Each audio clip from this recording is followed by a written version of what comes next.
జై సీతారాం లక్ష్మీ ప్రతాప గారు. జై సీతారాం మ్యామ్. నా పేరు లక్ష్మీ ప్రతాప. నేను శ్రీమతి మత్తి గాయత్రి గారి దగ్గర నారాయణీయం నేర్చుకుంటున్నాను. ఈరోజు 25వ దశకం నరసింహావతార వర్ణనం చెప్తున్నాను. నేను శ్రీకృష్ణాయ పరబ్రహ్మణే నమః. నారాయణ అఖిల గురో భగవన్నమస్తే. स्तम्भे घट्टयतो हिरण्यकशिपोः कर्णौ समाचूर्णयन् आघूर्णज्जगदण्डकुण्डकुहरो घोरस्तवा भूद्रवः श्रुत्वायं किल दैत्यराजहृदये पूर्वं कदाप्यश्रुतं कम्पः कश्चन सम्पपात चलितोऽप्यम्भोजभूर्विष्टरात्।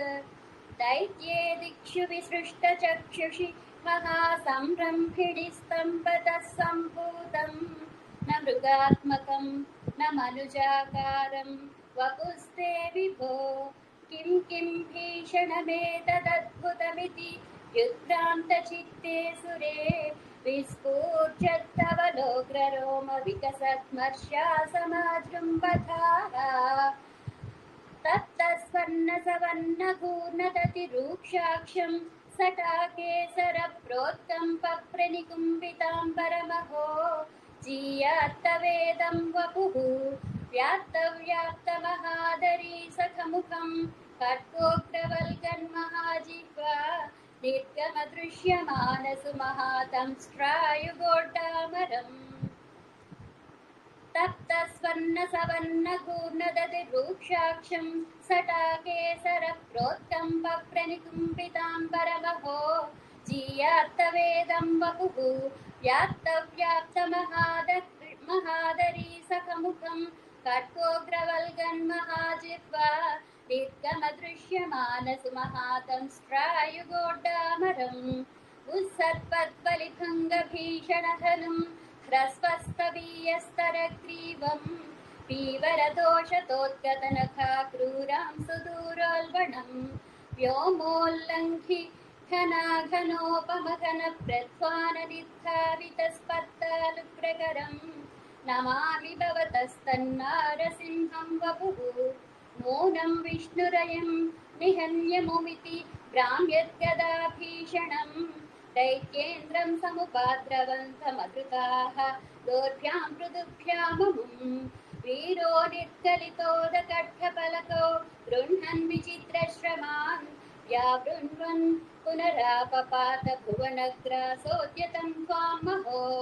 नान्यन्तं विधिजातमम्बुररपि प्रोद्गृह्य दोर्भ्यां जवात् द्वारेऽथोरुयुगे निपात्य नकरान् युत्काय वक्षो भुवि निर्भिन्दन्नदिगर्भनिर्भरगलद्रक्ताम्बुबद्धोश्चवं पायं पायमुदैरयो बहुसज्जगसंहारि सिंहारवान्।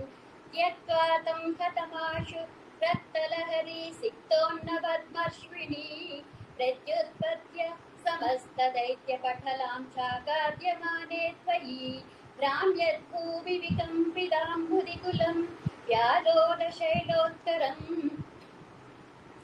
दोसर्पत्कचरं चराचरमहो दुस्तामवस्तां ददौ तावन्मांसवपाकराल। त्यक्त्वा तं हतमाशु रक्तलहरी सिक्तोन्नमद्वर्ष्मिणी प्रत्युत्पत्य समस्तदैत्यपटलीं चाकाद्यमाने त्वयि भ्राम्यद्भूमि विकम्पिताम्बुदिकुलं व्यालोलशैलोत्करम्।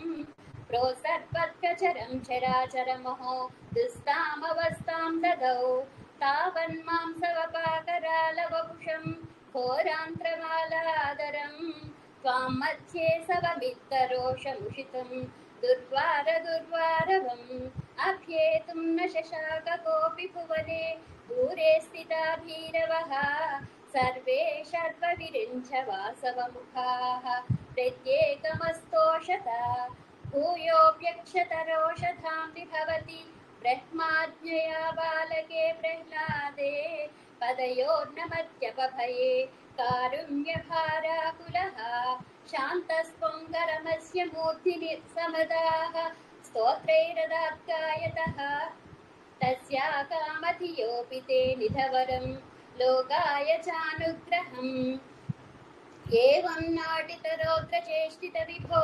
सीतापनीयाखितश्रुत्यन्तस्फुटगीत सर्वमहिमन् अत्यन्तशुद्धाकृते तत्तार्थं निखिलोत्तरं पुनरहो कस्त्वां परोलङ्घयेत् प्रह्लादप्रिय हे मरुत्पुरपते सर्वामयात् पाहि मां प्रह्लादप्रिय हे मरुत्पुरपते सर्वामयात् पाहि मां प्रह्लादप्रिय हे मरुत्पुरपते सर्वामयात् पाहि मां उग्रं वीरं महाविष्णुं ज्वलन्तं सर्वतोमुखं नृसिंहं भीषणं भद्रं मृत्युर्मृत्युनमाम्यहं नमाम्यहं श्रीहरये नमः जय सीताराम వెరీ నైస్ అండి, చక్కగా చెప్పారు. వెరీ నైస్, కంగ్రాచులేషన్స్ అమ్మా.